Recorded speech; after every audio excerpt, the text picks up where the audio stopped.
La contrición perfecta. Llave de oro del paraíso. Padre Johann von Dendriech. Prefacio. Este librito vale largos tratados, tanto por la soberana importancia de la materia que trata, una materia, por desgracia, muy poco conocida por la mayoría de los cristianos, como por la abundancia de su doctrina y el interés de su aplicación práctica. El gran medio de la salvación es el título que San Alfonso de Ligorio dio a un tratadito sobre la oración publicado con muchas otras obras provenientes de su pluma. Y era tan grande su confianza en la eficacia y el poder de la oración para asegurar la salvación de las almas, que él habría deseado, según dijo, ver ese librito en las manos de todos. Sobre el ejercicio del amor de Dios y la perfecta contrición podemos decir, con igual verdad, que son los grandes medios de la salvación, porque es más íntima y aún más estrecha la conexión entre un acto de caridad o contrición perfecta y la adquisición de la vida eterna, que entre la oración y la salvación. Así, pues, quisiera ver esta pequeña obra, como la del mismo San Alfonso, en las manos de todos, convencido como estoy de que una lectura cuidadosa de este librito y la aplicación práctica de sus enseñanzas abrirán las puertas del cielo a una multitud de almas que están en peligro de la condenación eterna, y de que aumentará también, de una manera maravillosa, la gracia de Dios en quienes han sido fieles desde su bautismo. Todo cristiano debe estar bien instruido sobre la capital importancia del acto de contrición perfecta y de caridad en razón de los inestimables beneficios que tal conocimiento puede brindarnos a la hora de la muerte y permitirnos brindarlo igualmente junto al lecho de muerte de algún moribundo a quien la providencia pudiera guiarnos. Ninguno, aun gozando de buena salud, debe olvidar esta verdad. Pero es sobre todo deseable que cada uno la custodie profundamente grabada en su corazón para las horas de enfermedad y los peligros de muerte. Quiera Dios que este folleto sea distribuido lo más posible por todas partes. No cabe duda de que su lectura estará acompañada de abundantes bendiciones. Padre Agustín Lemkul, sacerdote jesuita. Introducción.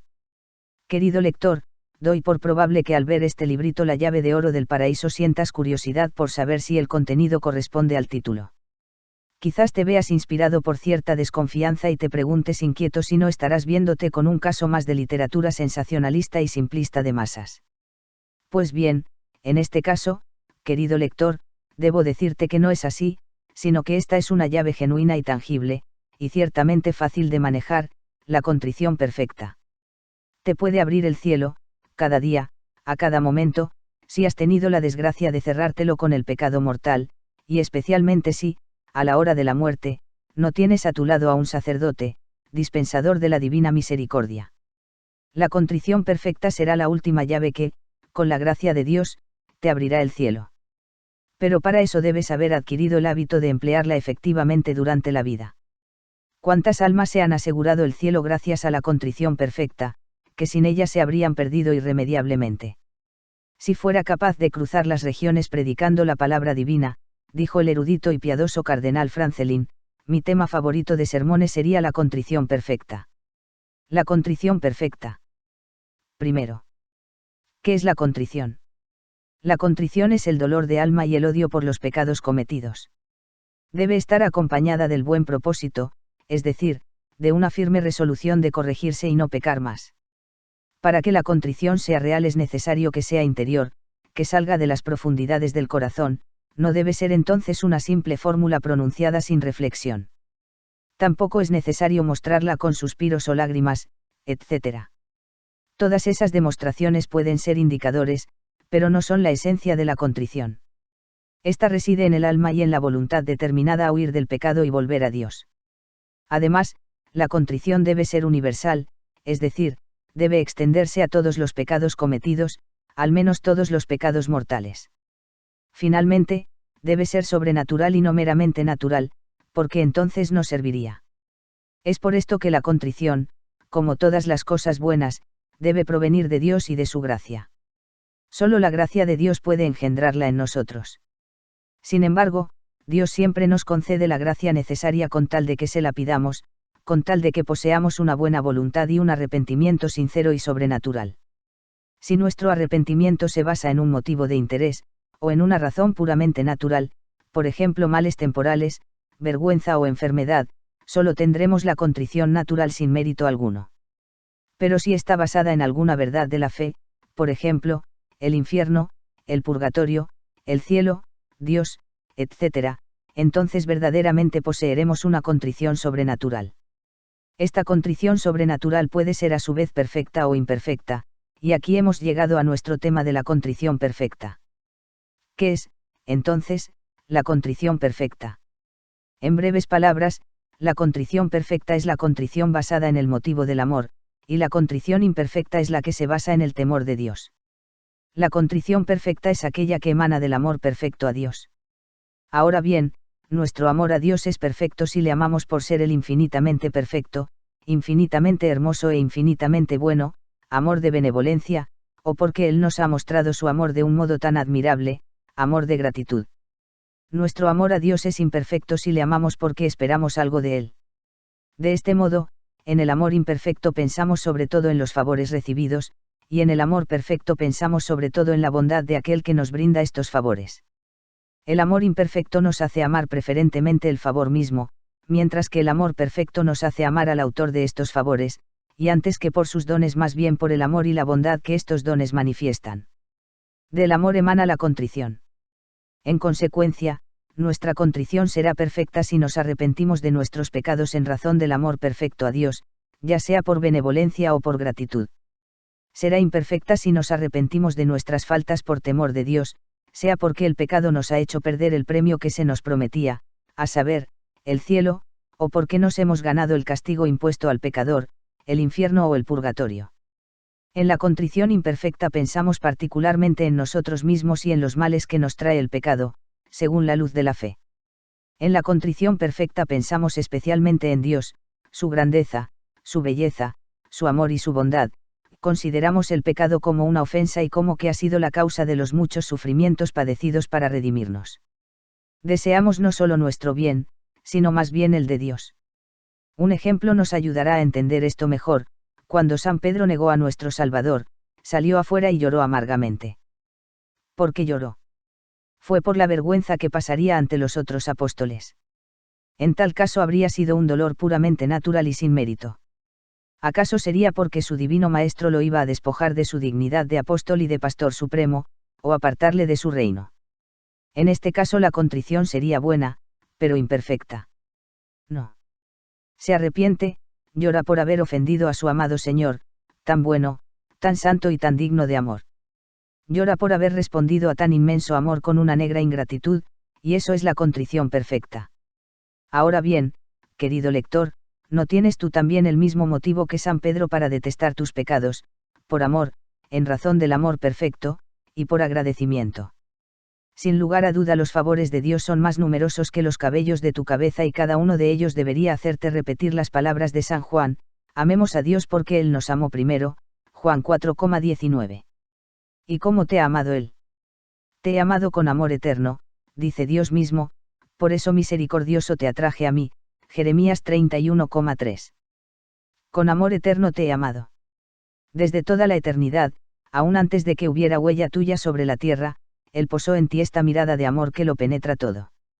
Él te preparó un alma y un cuerpo, el cielo y la tierra, con toda la ternura de una madre que prepara la bienvenida de su hijo venidero al mundo. Es Dios quien te ha dado la vida y la salud, es Él quien te da todas las cosas buenas de la naturaleza cada día. Esta idea bastó para llevar a los mismos paganos al conocimiento y amor perfecto de Dios. Con mayor razón debería llevarte a ti, cristiano que posees el amor y la bondad sobrenatural de Dios por ti.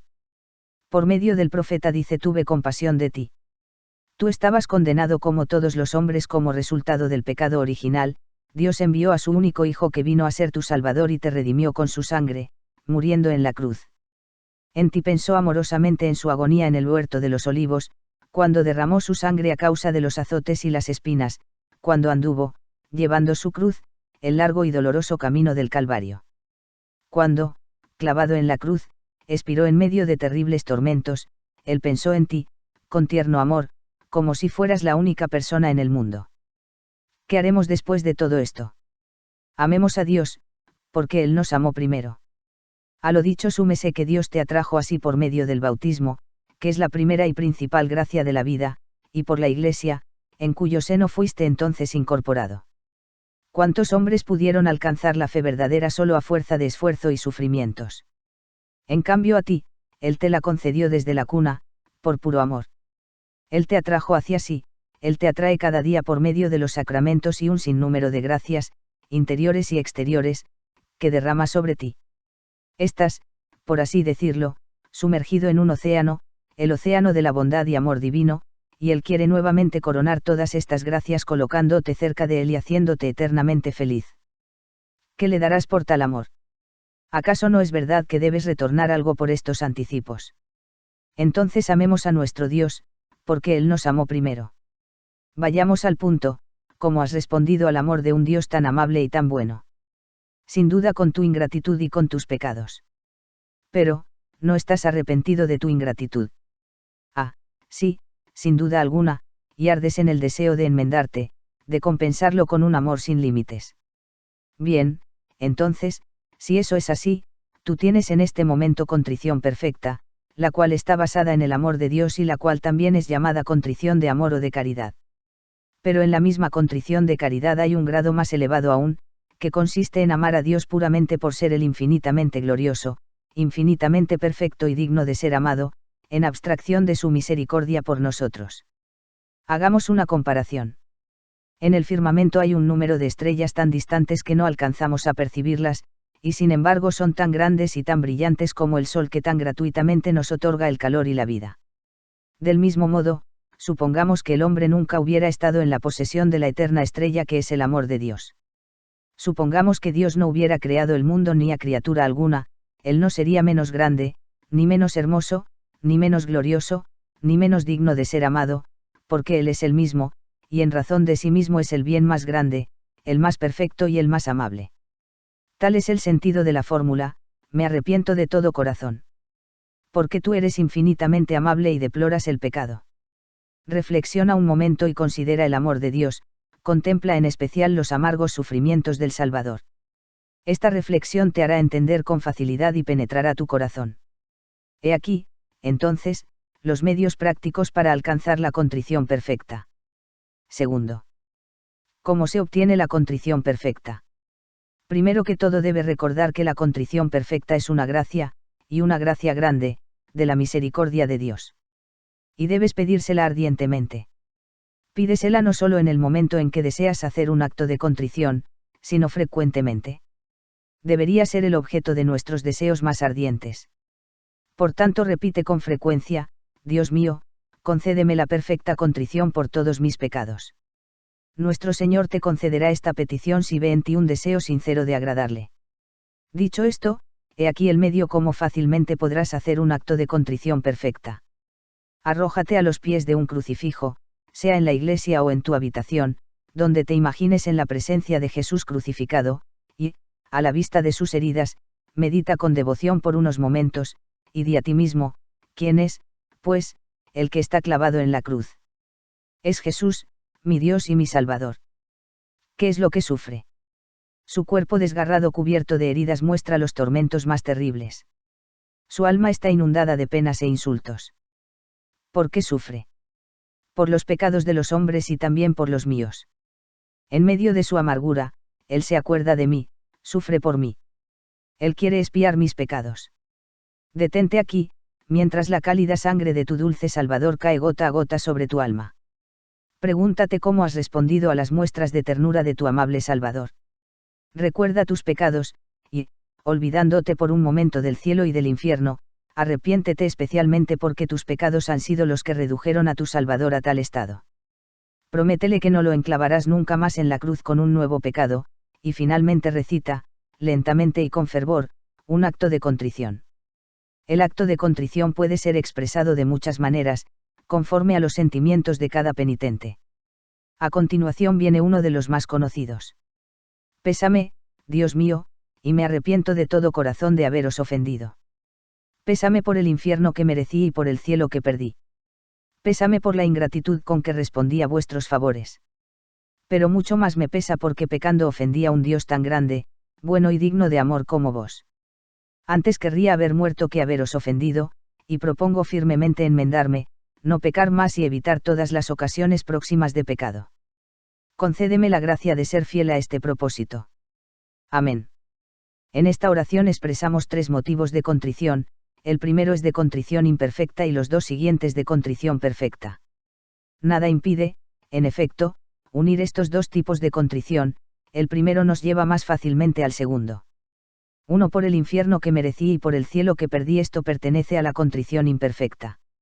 2 por la ingratitud con que respondí a vuestros favores, este es un motivo que se aproxima a la contrición perfecta y se asocia a ella, puesto que si estoy sinceramente arrepentido de haber respondido al amor de Dios con mi ingratitud y mis pecados, necesariamente desearía enmendarme de mi ingratitud con mi amor. Ahora bien, aquel que, por un motivo de amor, se arrepiente de haber ofendido a su benefactor, verdaderamente posee la contrición perfecta, o contrición de caridad. 3 Pero mucho más me pesa porque pecando ofendí. Vuelve a leer la oración anterior y entenderás el significado de estas palabras. En ellas verás claramente expresado el amor y la contrición perfecta.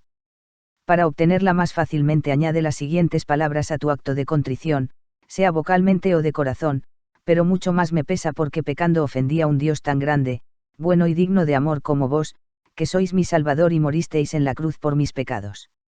Después viene tu resolución: propongo firmemente enmendarme, no pecar más y evitar todas las ocasiones próximas de pecado. Quizás dirás, esto es fácil para otro, pero para mí es algo demasiado elevado y casi imposible.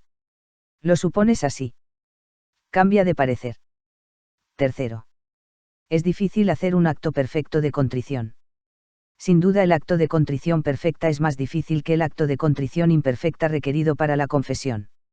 Sin embargo, no hay nadie que con la gracia de Dios no pueda obtener la contrición perfecta, con tal de que lo desee sinceramente. La contrición reside en la voluntad y no en el sentimiento, aunque aún sin lágrimas su intensidad debería guardar alguna proporción al pecado o pecados que hemos cometido. Además, y esta es una consideración apropiadísima para darnos ánimo, antes del tiempo de nuestro Señor, la contrición perfecta fue, en la ley antigua, por 4000 años, el único medio de obtener el perdón de los pecados. Y, en nuestros tiempos, no existe ninguna otra forma de perdón para miles de paganos y herejes. Ahora bien, es verdad que Dios no quiere la muerte del pecador, no puede querer imponer una contrición perfecta imposible de alcanzar. La contrición debe, por el contrario, estar al alcance de todos los hombres. Pues bien, si tantos desafortunados que viven y mueren, aunque no por su propia culpa, lejos del torrente de la gracia y de la Iglesia católica pueden obtener esta contrición perfecta, será ella tan difícil para ti que tienes la inmensa fortuna de ser cristiano y católico, que eres objeto de gracias mucho más grandes y que estás mejor instruido que esos pobres infieles. Profundizando un poco más, a menudo, sin sospecharlo, tienes contrición perfecta. Por ejemplo, al escuchar la Santa Misa con devoción, al hacer fervorosamente el Vía Crucis, al meditar con devoción ante una imagen de Jesús crucificado o de su corazón divino. Para expresar el amor más ardiente y la contrición más sincera, muchas veces bastan algunas palabras. Ejemplos son estas jaculatorias: mi Dios y mi todo, Jesús mío, misericordia, Dios mío, te amo sobre todas las cosas, Dios mío, ten piedad de mí, pobre pecador, Jesús mío, te amo. Cuarto. ¿Qué efectos produce la contrición perfecta? Efectos verdaderamente admirables. El pecador, gracias a la contrición perfecta, recibe inmediatamente el perdón de cada uno de sus pecados aún antes de confesarse.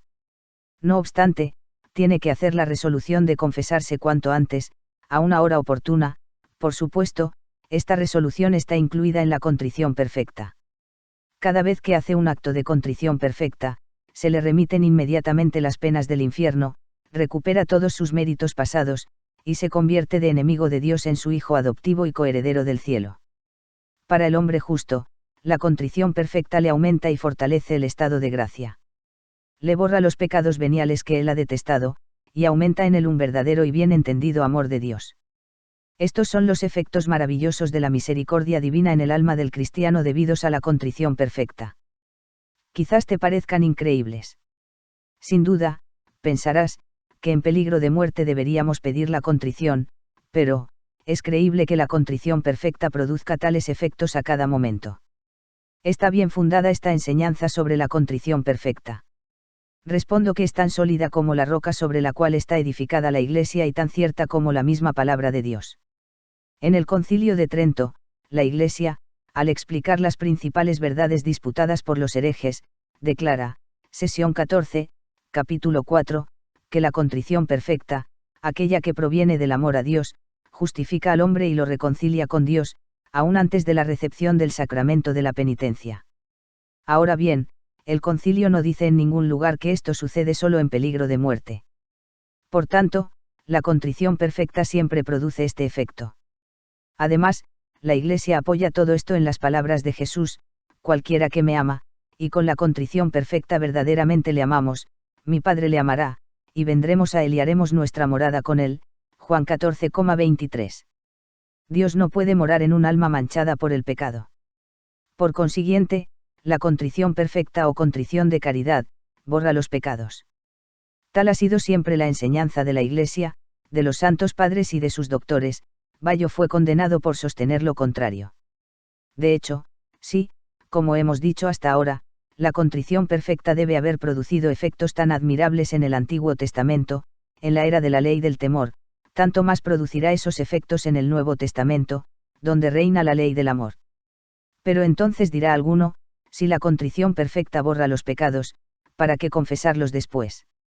Es verdad que la contrición perfecta produce los mismos efectos que la confesión, pero no lo hace independientemente de la confesión, ya que la contrición perfecta supone precisamente el firme propósito de confesar los pecados que han sido perdonados debido al acto de contrición perfecta. Porque confesar todos los pecados, al menos los mortales, es una ley de Jesucristo y una ley inmutable. Es necesario confesarse lo más pronto posible después del acto de contrición. Hablando estrictísimamente no es necesario, pero yo te urgiría fuertemente a hacerlo. Entonces estarás tanto más seguro de estar perdonado y obtendrás al mismo tiempo las gracias preciosas adjuntas al sacramento de la penitencia, que se llaman gracias sacramentales. Tal vez ahora estés tentado de decirte a ti mismo: si es fácil obtener la remisión de los pecados por medio de la contrición perfecta, no tengo por qué preocuparme por la confesión. Pecaré sin escrúpulo y seré liberado de la deuda del pecado con un acto de contrición perfecta. Cualquiera que pensara de esta manera no tendría ni una sombra de contrición perfecta. Ese no amaría a Dios sobre todas las cosas, ya que no tendría el verdadero deseo de romper con el pecado y cambiar de vida, condición requerida tanto para la confesión como para la contrición perfecta. Podría engañarse a sí mismo, pero no podría engañar a Dios. Quien verdaderamente tiene contrición perfecta está enteramente resuelto a renunciar al pecado mortal. Se limpiará tan pronto como le fuere posible en el sacramento de la penitencia, y, por su buena voluntad ayudada por la gracia de Dios, se guardará de pecar y se robustecerá más y más en el feliz estado de hijo de Dios. La contrición perfecta es una gran ayuda para todos aquellos que leal y sinceramente quieren recuperar y preservar el estado de gracia, y especialmente para aquellos que caen en pecado por hábito, es decir, que a pesar de su buena voluntad recaen de tiempo en tiempo debido a sus malos hábitos y su propia debilidad. Es, sin embargo, muy distinto para quienes usan la contrición perfecta como un medio para pecar con impunidad. Ellos convierten el remedio divino del arrepentimiento perfecto en un veneno infernal. No estés entre estos últimos, mi querido lector, y no permitas que una gracia tan preciosa te haga daño usándola mal. Quinto. ¿Por qué es tan importante la contrición perfecta y a veces hasta necesaria? Es importante a lo largo de toda nuestra vida y en el momento de nuestra muerte. Primero y ante todo es importante durante nuestra vida. En realidad, ¿qué hay más importante que la gracia? Ella embellece nuestra alma, la penetra y la transforma en una criatura de un nuevo orden, haciéndola hija de Dios y heredera del cielo. Ella hace que todos los sufrimientos y trabajos del cristiano sean dignos de la vida eterna, es la varita mágica que todo lo transforma en oro, el oro de los méritos sobrenaturales. Por el contrario, ¿qué hay más triste que un cristiano en estado de pecado? Todos sus sufrimientos, todos sus trabajos, todas sus oraciones quedan estériles, sin ningún mérito para el cielo. Él es un enemigo de Dios, y si muere así, va al infierno. El estado de gracia, por consiguiente, es de importancia capital, y es necesario para el cristiano. Si has perdido la gracia, la puedes recuperar de dos modos: 1, por la confesión; 2, por la contrición perfecta. La confesión es el medio ordinario, pero como no está siempre disponible, Dios nos ha dado un medio extraordinario, la contrición perfecta. Supongamos que un día tienes la desgracia de cometer un pecado mortal. Después de las preocupaciones del día, en la quietud de la noche se despierta tu conciencia, ella te condena con fuerza y quedas atormentado. ¿Qué hacer? Pues bien, Dios pone en tus manos la llave de oro que te abrirá las puertas del cielo. Arrepiéntete intensamente de tus pecados por amor a Dios que es tan bueno y generoso. Por el contrario, cuán digno de compasión es el cristiano que ignora la práctica de la contrición perfecta. Se va a dormir y se levanta en estado de pecado mortal. Vive de este modo 2, 3, 4 o más meses, de año en año, quizás. La noche oscura que lo envuelve no es interrumpida ni un momento después de una confesión. Triste estado el de vivir casi siempre en pecado mortal, como enemigo de Dios, sin ningún mérito para el cielo, y en peligro de condenación eterna. Otro beneficio, si antes de recibir un sacramento, por ejemplo, la confirmación o el matrimonio, te acuerdas de algún pecado no perdonado, la contrición perfecta te permite recibir este sacramento dignamente. Solo para recibir la Santa Comunión se requiere la confesión. Aún para un cristiano en estado de gracia, la práctica frecuente de la contrición perfecta es muy útil. Primero, nunca tenemos certeza de estar en el estado de gracia. Ahora bien, cada acto de contrición perfecta aumenta esta certeza. Nos pasa a menudo que nos preguntamos si hemos consentido a la tentación. Tales dudas retrasan y desaniman el alma en el camino de la virtud. ¿Qué debemos hacer entonces? Examinar escrupulosamente si hemos consentido o no a la tentación. Eso sería infructuoso. Hagamos un acto de contrición perfecta y soseguémonos. Aun suponiendo que poseyéramos certeza de estar en el estado de gracia, la contrición perfecta nos será muy útil de todos modos. Cada acto de contrición perfecta aumenta la gracia y un gramo de gracia vale más que todos los tesoros del mundo.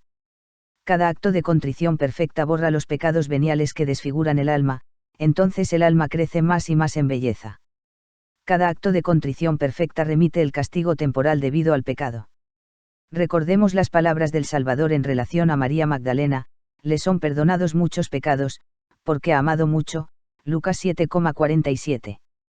Y si este perdón del castigo temporal nos hace apreciar y valorar las indulgencias, buenas obras, limosnas, el primer rango entre estas obras buenas lo ocupa la caridad para con Dios, que es la reina de las virtudes. Finalmente, con cada acto de contrición perfecta y de amor, nuestra alma se fortalece en el bien, y, por consiguiente, posee la firme confianza de obtener la sumamente importante gracia de la perseverancia final. La práctica de la contrición perfecta es entonces muy importante durante nuestra vida, pero especialísimamente en la hora de nuestra muerte y sobre todo si estamos en peligro de una muerte repentina. Un día estalló un gran incendio en una ciudad populosa, y muchos murieron. En medio de los muchos que gritaban y sollozaban en el patio de una casa, un niño de 12 años, de rodillas, imploraba la gracia de la contrición, después rogó a sus compañeros a rezar con él. Quizás estos desdichados le debieron su salvación. Ahora bien, peligros semejantes nos amenazan a cada momento y cuando menos lo pensamos. Puede ser víctima de un accidente, caer de un árbol, ser atropellado por un tren o bus, puede ser sorprendido por un incendio nocturno en tu casa, puedes errar un escalón o sufrir una caída en medio de tu trabajo. Te llevan moribundo. Corren a buscar a un sacerdote, pero el sacerdote demora en llegar, y el tiempo apremia. ¿Qué hacer? Haz inmediatamente un acto de contrición perfecta. Arrepiéntete fuertemente, por amor y gratitud hacia Dios y Jesucristo crucificado. La contrición perfecta te habrá proporcionado la llave del cielo. No es el caso que sea lícito esperar hasta la última hora en la esperanza de quedar libre de todo pecado por medio de un simple acto de contrición perfecta. De hecho, es muy dudoso que la contrición perfecta pueda valer a quienes han abusado de ella para pecar. Los beneficios detallados son principalmente para quienes tienen buena voluntad. Pero, me preguntarás, ¿tendré tiempo de hacer un acto de contrición perfecta? Sí, con la gracia de Dios.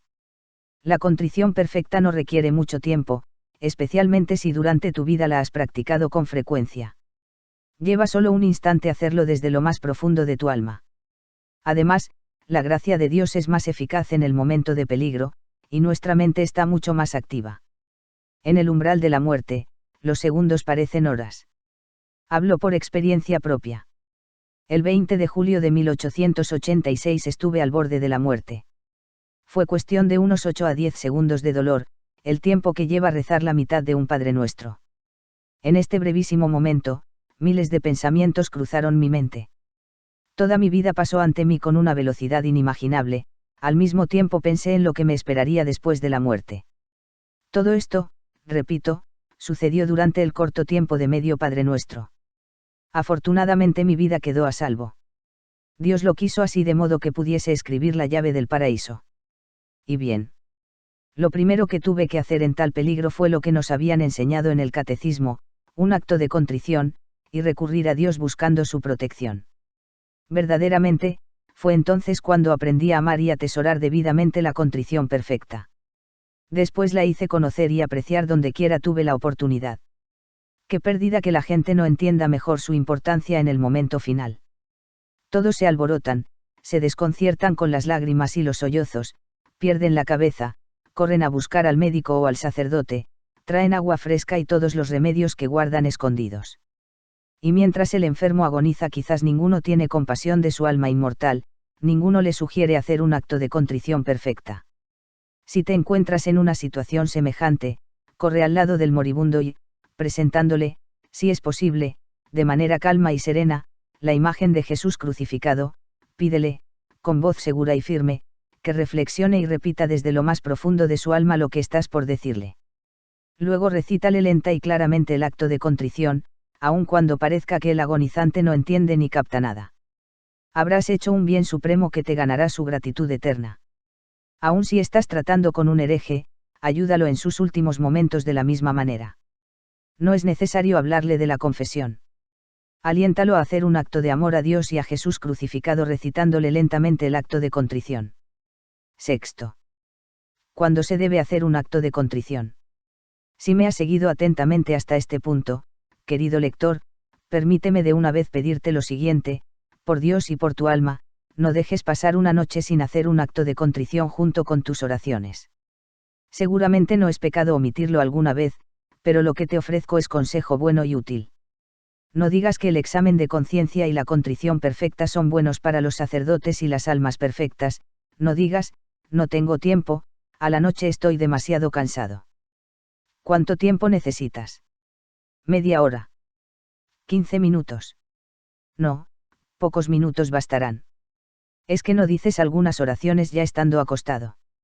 Bien, después de rezar, piensa unos momentos en los pecados y faltas que hayas cometido durante el día y recita lenta y fervorosamente, a los pies del crucifijo, el acto de contrición. Empieza esta noche, y no te arrepentirás. Si alguna vez tuvieres la desgracia de cometer un pecado mortal, no te quedes en ese estado. Restáurate por medio de la contrición perfecta. Restáurate al punto, o al menos durante tus oraciones de la noche, y sin demora ve a confesarte. Finalmente, querido lector, tarde o temprano la hora de la muerte tocará para ti, y si, Dios no lo quiera, llega inesperadamente, ya conoces el remedio, ya sabes dónde encontrar la llave del paraíso. Si tienes tiempo de prepararte, que tu última acción sea un acto de amor a Dios, tu Creador, tu Redentor, tu Salvador, un sincero y perfecto acto de contrición por todos los pecados de tu vida. Cumplido eso, arrójate en los brazos de la misericordia divina. Y ahora te dejo, querido lector. Relee este librito, y ponlo en práctica. Aprecia y valora la contrición perfecta. Practica este precioso medio de obtener la gracia, que la providencia ha puesto en tus manos. En suma, la verdadera llave del paraíso.